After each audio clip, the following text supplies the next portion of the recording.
Tata group सिर्फ एक company से बढ़कर है। यह भारत की औद्योगिक शक्ति का प्रतीक है, जो 150 सालों से हमारी रोजमर्रा की जिंदगी से जुड़ा है। पर आज यह राष्ट्रीय संस्था एक तूफान का सामना कर रही है। अंदरूनी झगड़े, रतन टाटा के बाद लीडरशिप की कमी और बढ़ते बाहरी दबाव इसके बहुत कोर को खतरे में डाल रहे हैं। इस क्राइसिस को समझने के लिए हमें पहले उस यूनिक स्ट्रक्चर को समझना होगा जिसने टाटा को पीढ़ियों से डिफाइन किया है। सबसे ऊपर टाटा सन्स है, जो पेरेंट कंपनी है और टाटा के बड़े बिजनेसेस को कंट्रोल करती है। टाटा सन्स का 66% हिस्सा परोपकारी टाटा ट्रस्ट्स के पास है, जिसके डिविडेंड्स पूरे भारत में चैरिटेबल काम को फंड करते हैं। शपूरजी पालोनजी ग्रुप, जिसकी अगुवाई मिस्ट्री परिवार करता है, उसके पास 18.4% है। ये एक बड़ा पर माइनॉरिटी स्टेक है। यह स्ट्रक्चर, जिसे ट्रस्ट्स के साथ कंट्रोल रखने और टाटा के नेशन फर्स्ट ईथॉस को बनाए रखने के लिए डिजाइन किया गया था, अब इसकी सबसे बड़ी चुनौतियों का सोर्स है। जब ट्रस्टीज आपस में बंटे होते हैं तो पूरा ग्रुप दिशा खो देता है और इसकी सबसे बड़ी ताकत एक बैटल ग्राउंड बन जाती है। रतन टाटा के बाद टाटा ट्रस्ट्स में एकता टूट गई, जिससे ऊपर के लेवल पर डिसीजन मेकिंग पैरालाइज हो गई। ट्रस्टीज के बीच के गुट, जिनकी अगुवाई मेहली मिस्ट्री और नोएल टाटा कर रहे हैं, ने एक दूसरे के मूव्स को ब्लॉक कर दिया है, जिससे की अपॉइंटमेंट्स और इन्वेस्टमेंट्स रुक गए हैं। इस डेडलॉक के असली कॉन्सिक्वेंसेस हैं सेमीकंडक्टर्स, सोलर और लीडरशिप अपॉइंटमेंट्स में बड़ी पहलें रुकी हुई हैं। चेयरमैन एन चंद्रशेखरन को क्लियर बैकिंग के बिना अपना विजन एग्जीक्यूट करने में दिक्कत हो रही है। ग्रुप का मॉरल कंपस घूम रहा है और जब तक डेडलॉक टूटता नहीं, टाटा ऐसे ही अधर में रहेगा। पूरे एम्पायर का भविष्य इस अंदरूनी क्राइसिस को सुलझाने पर टिका है। मिस्ट्री परिवार का टाटा सन्स में 18.4% स्टेक अरबों का है। यह स्टेक भारत के सबसे प्रतिष्ठित और मूल्यवान कॉन्ग्लोमरेट्स में से एक में है, लेकिन यह संपत्ति एक ऐसे खजाने की तरह है जो समय में फंसा हुआ है। टाटा सन्स एक प्राइवेट कंपनी है जिसके कड़े नियम और रिस्ट्रिक्शंस हैं। इसका मतलब है कि मिस्ट्री परिवार के पास भले ही कागजों पर अरबों की दौलत हो, लेकिन वे इस संपत्ति को आसानी से कैश में नहीं बदल सकते। यह स्टेक न तो फ्रीली मार्केट में बेचा जा सकता है, न ही इसे प्लेज करके तुरंत पैसा उठाया जा सकता है। इस वजह से मिस्ट्री परिवार की स्थिति पैराडॉक्सिकल है। On paper way asset rich हैं, लेकिन प्रैक्टिकली वे कैश पुअर हैं। जब उनके अपने बिजनेसेस को कैपिटल की जरूरत होती है, तो वे अपनी सबसे बड़ी संपत्ति का इस्तेमाल नहीं कर सकते। यह एक ऐसी स्थिति है जिसमें वेल्थ तो है, पर लिक्विडिटी नहीं। इमेजिन करो, आपके पास एक अनमोल हीरा है, लेकिन वो एक लॉक्ड बॉक्स में बंद है और उसकी चाबी आपके पास नहीं है। जब साइरस मिस्ट्री को टाटा सन्स के चेयरमैन पद से हटाया गया, तो डेकेड्स पुराना रिश्ता टूट गया। इसके बाद दोनों पक्षों के बीच एक लंबी और कड़वी कानूनी लड़ाई शुरू हो गई। यह सिर्फ एक कॉर्पोरेट डिस्प्यूट नहीं था, बल्कि यह पावर, लेगेसी और कंट्रोल की लड़ाई बन गई। कोर्ट रूम्स में आर्ग्यूमेंट्स, मीडिया में हेडलाइंस और बोर्ड रूम्स में तनाव, हर जगह इस विवाद की गूंज सुनाई दी। एसपी ग्रुप अब टाटा सन्स से बाहर निकलना चाहता है, लेकिन यह एग्जिट आसान नहीं है। बायआउट वैल्यूएशन को लेकर दोनों पक्षों में भारी मतभेद है। टाटा ट्रस्ट्स के अंदर भी डेडलॉक है। कोई भी फैसला लेना मुश्किल हो गया है। हर वैल्यूएशन रिपोर्ट, हर नेगोशिएशन और हर इंटरनल डिस्कशन इस मामले को और कॉम्प्लेक्स बना देता है। नोएल टाटा का गुट और टाटा ट्रस्ट्स के ट्रस्टीज किसी भी ऐसे मूव से डरते हैं जिससे ट्रस्ट का कंट्रोल डाइल्यूट हो या कोई आउटसाइडर अंदर आ जाए। उनके लिए टाटा सन्स सिर्फ एक कंपनी नहीं, बल्कि एक लेगेसी है जिसे आउटसाइडर से बचाना जरूरी है। एसपी ग्रुप का अनरिजॉल्व्ड स्टेक मिसट्रस्ट और वॉलेटिलिटी की एक और परत जोड़ता है। यह सिर्फ एक फाइनेंशियल डिस्प्यूट नहीं, बल्कि एक इमोशनल और स्ट्रैटेजिक डेडलॉक है, जिसने भारत के सबसे बड़े बिजनेस एम्पायर्स में से एक को अनिश्चितता में डाल दिया है। बाहरी दबाव बढ़ रहा है क्योंकि reserve bank of India Tata sons को अपर लेयर एनबीएफसी के तौर पर क्लासिफाई करता है, जिसके लिए स्टॉक मार्केट लिस्टिंग की जरूरत है। मिस्ट्रीज के लिए एक आईपीओ आखिरकार उनकी फॉर्चून को अनलॉक कर देगा। पर टाटा की लीडरशिप को डर है कि पब्लिक लिस्टिंग से उसका long term nation building DNA खत्म हो जाएगा। टाटा सन्स ने सारा डेट चुकाकर आईपीओ से बचने की कोशिश की, पर आरबीआई खामोश है, जिससे ग्रुप रेगुलेटरी लिम्बो में फंसा हुआ है। एक फोर्स्ड आईपीओ का खतरा मंडरा रहा है, जिससे अनिश्चितता और बढ़ रही है।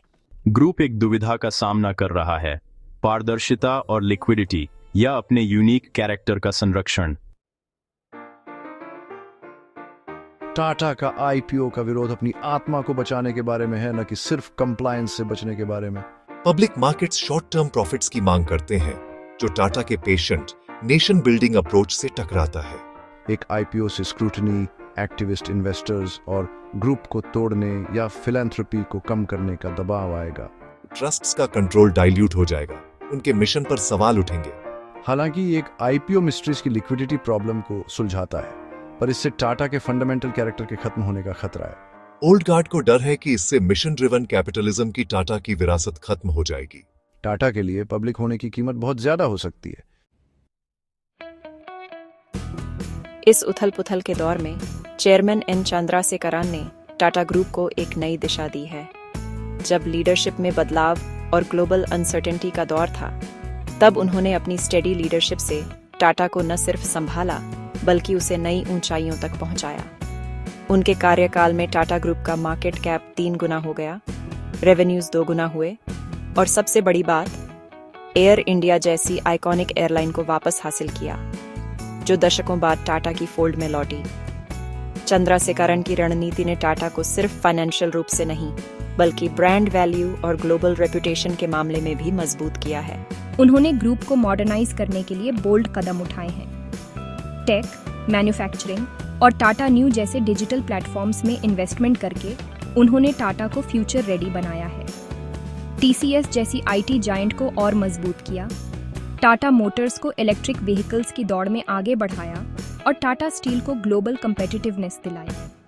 टाटा न्यू ऐप के जरिए उन्होंने ग्रुप की कंपनीज को एक डिजिटल इकोसिस्टम में जोड़ा, जिससे मिलियंस ऑफ कस्टमर्स को सीमलेस एक्सपीरियंस मिला। लेकिन चंद्रशेखरन का विजन सिर्फ बिजनेस ग्रोथ तक सीमित नहीं है। वह टाटा ग्रुप को एक यूनिफाइड, एजाइल और सोशली रिस्पॉन्सिबल कॉन्ग्लोमरेट बनाना चाहते हैं। मगर उनका विजन टाटा ट्रस्ट्स के समर्थन पर निर्भर करता है, जो ग्रुप की ओनरशिप और डायरेक्शन में बड़ी भूमिका निभाते हैं। ट्रस्ट्स के साथ अलाइनमेंट के बिना कोई भी बड़ा स्ट्रेटेजिक मूव मुश्किल हो जाता है। ट्रस्ट्स और मैनेजमेंट के बीच डेडलॉक कई बार एम्बिशियस प्रोजेक्ट्स को रोक देता है। बोर्डरूम में मतभेद और प्रायोरिटीज का टकराव ग्रुप की ग्रोथ को स्लो कर सकता है। कई बार विजनरी आइडियाज सिर्फ इसलिए अटक जाते हैं क्योंकि कंसेंसस नहीं बन पाता। चंद्रशेखरन एक प्रूवन लीडर हैं। उनकी काम अप्रोच और एनालिटिकल थिंकिंग ने उन्हें रिस्पेक्ट दिलाई है, लेकिन उनके हाथ कई बार अंदरूनी झगड़ों और पावर स्ट्रगल से बंधे रहते हैं। वह जानते हैं कि टाटा की लेगेसी को आगे बढ़ाने के लिए यूनिटी और शेयर्ड विजन जरूरी है। ग्रुप का भविष्य और चंद्रशेखरन का भी इस बात पर निर्भर करता है कि वह ऊपर के लेवल पर क्राइसिस और डिफरेंसेस को कैसे सुलझाते हैं। अगर लीडरशिप और ट्रस्ट्स के बीच सिनर्जी बनती है, तो टाटा ग्रुप नए मुकाम हासिल कर सकता है। लेकिन अगर डेडलॉक जारी रहा, तो ग्रोथ की रफ्तार थम सकती है। टाटा का अगला चैप्टर इस बात पर निर्भर करता है कि क्या चंद्रशेखरन अपने विजन और डिप्लोमेसी से ग्रुप के मालिकों को एकजुट कर सकते हैं, और क्या टाटा ग्रुप फिर से दुनिया को दिखा सकता है कि इंडियन बिजनेस लीडरशिप किसे कहते हैं। टाटा के सामने 3 संभावित भविष्य हैं। पहला, स्थिरता की वापसी। अगर ट्रस्ट सुलह कर लेते हैं, तो चंद्रशेखरन को ग्रोथ और इनोवेशन को चलाने की शक्ति मिलती है। दूसरा, रेडिकल चेंज, एक आईपीओ जो लिक्विडिटी इश्यूज को सुलझाता है पर टाटा के यूनिक ईथोस को खतरे में डालता है। तीसरा, लगातार गतिरोध, पक्षाघात, ठहराव और धीमी गिरावट, क्योंकि निर्णय जमे रहते हैं। यह चुनाव पीढ़ियों तक टाटा की विरासत को परिभाषित करेगा। क्या यह अपने ट्रस्ट बेस्ड मॉडल को फिर से मजबूत करेगा या सिर्फ एक और प्रॉफिट ड्रिवन कॉन्ग्लोमरेट बन जाएगा? दांव पर भारत की सबसे बड़ी व्यावसायिक संस्था की आत्मा से कम कुछ भी नहीं है। दुनिया देख रही है। टाटा का संकट भारतीय पूंजीवाद के लिए एक गहरा मोड़ है। यह सिर्फ एक कंपनी की कहानी नहीं, बल्कि पूरे देश के आर्थिक और नैतिक ताने बाने की परीक्षा है। टाटा ग्रुप, जिसकी नींव जमशेदजी टाटा ने रखी थी, हमेशा से भारतीय उद्योग का प्रतीक रहा है। एक ऐसी विरासत जिसमें व्यापारिक सफलता के साथ साथ समाज सेवा और राष्ट्र निर्माण की भावना भी जुड़ी रही है। आज टाटा ग्रुप ऐसे क्रॉसरोड्स पर खड़ा है जहां उसे अपने मूल्यों और आदर्शों की कसौटी पर परखा जा रहा है। ये संकट यह भी दिखाता है कि क्या भारत के बड़े कॉरपोरेट्स अपने सामाजिक दायित्वों को निभा सकते हैं जब उन पर वैश्विक प्रतिस्पर्धा और आर्थिक दबाव बढ़ रहे हों। सवाल है, क्या फिलैंथ्रोपी और नेशन बिल्डिंग की वह विरासत जिसने टाटा को खास बनाया आज के तेज तर्रार और मुनाफे पर केंद्रित माहौल में टिक पाएगी? क्या टाटा ग्रुप अपने सामाजिक वादों को निभा पाएगा या उसे भी बाकी कंपनियों की तरह सिर्फ बॉटम लाइन की चिंता करनी पड़ेगी? इसका असर सिर्फ टाटा ग्रुप तक सीमित नहीं रहेगा। इसका परिणाम पूरे भारतीय कॉरपोरेट जगत पर पड़ेगा। यह तय करेगा कि आने वाले समय में भारत में कॉरपोरेट गवर्नेंस और सामाजिक जिम्मेदारी की दिशा क्या होगी। टाटा का यह संघर्ष एक मिसाल बनेगा। या तो यह दिखाएगा कि भारतीय कंपनियां अपने मूल्यों के साथ आगे बढ़ सकती हैं, या यह चेतावनी देगा कि बदलाव के दबाव में परंपराएं टूट सकती हैं। ग्रुप का अनूठा ढांचा, जहां कई कंपनियां एक छत के नीचे हैं, उसकी सबसे बड़ी ताकत भी है और सबसे बड़ी कमजोरी भी। ये संरचना फ्लेक्सिबिलिटी देती है, लेकिन कभी कभी डिसीजन मेकिंग को जटिल भी बना देती है। यही डुअलिटी, ताकत और अखिलीज हील, टाटा ग्रुप को बाकी कंपनियों से अलग बनाती है, लेकिन यही उसे सबसे बड़े जोखिम के सामने भी खड़ा करती है। सवाल है, क्या टाटा ग्रुप अपनी ऐतिहासिक पहचान और मूल्यों को बरकरार रखते हुए बदलती दुनिया के साथ कदम मिला सकता है? क्या वह अपनी आत्मा को खोए बिना नए युग की चुनौतियों का सामना कर सकता है? नई वास्तविकताओं के अनुरूप खुद को ढालना आसान नहीं है, लेकिन यही परीक्षा है। क्या टाटा ग्रुप अपने डीएनए को बचाए रखते हुए भविष्य की ओर बढ़ सकता है? इसका जवाब न सिर्फ टाटा के लिए बल्कि पूरे भारत के लिए अहम होगा। यह तय करेगा कि जैमशेदजी टाटा का विजन, एक एथिकल, इंक्लूसिव और प्रोग्रेसिव इंडिया, आगे भी जिंदा रहेगा या नहीं। जैमशेदजी टाटा की सोच सिर्फ व्यापार तक सीमित नहीं थी। वह एक ऐसे भारत का सपना देखते थे जहां उद्योग और समाज एक दूसरे के पूरक हों। जैसे जैसे टाटा ग्रुप इस तूफान से जूझता है, हर कदम पर उसकी विरासत और भविष्य दांव पर है। यह सिर्फ एक कॉरपोरेट संकट नहीं, बल्कि भारतीय व्यापार संस्कृति की अग्नि परीक्षा है। टाटा के अगले फैसले न सिर्फ उसके लिए बल्कि पूरे देश के लिए एक नया अध्याय लिखेंगे। एक ऐसा अध्याय जो आने वाली पीढ़ियों के लिए मिसाल बनेगा। आज पूरा राष्ट्र सांस रोककर इंतजार कर रहा है। हर कोई देखना चाहता है कि क्या टाटा ग्रुप इस चुनौती से और भी मजबूत होकर निकलेगा।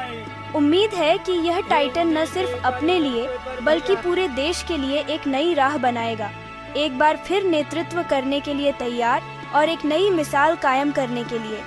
टाटा ग्रुप की अगली चाल पर सबकी निगाहें हैं। क्या यह विरासत फिर से चमकेगी या इतिहास में एक सबक बनकर रह जाएगी?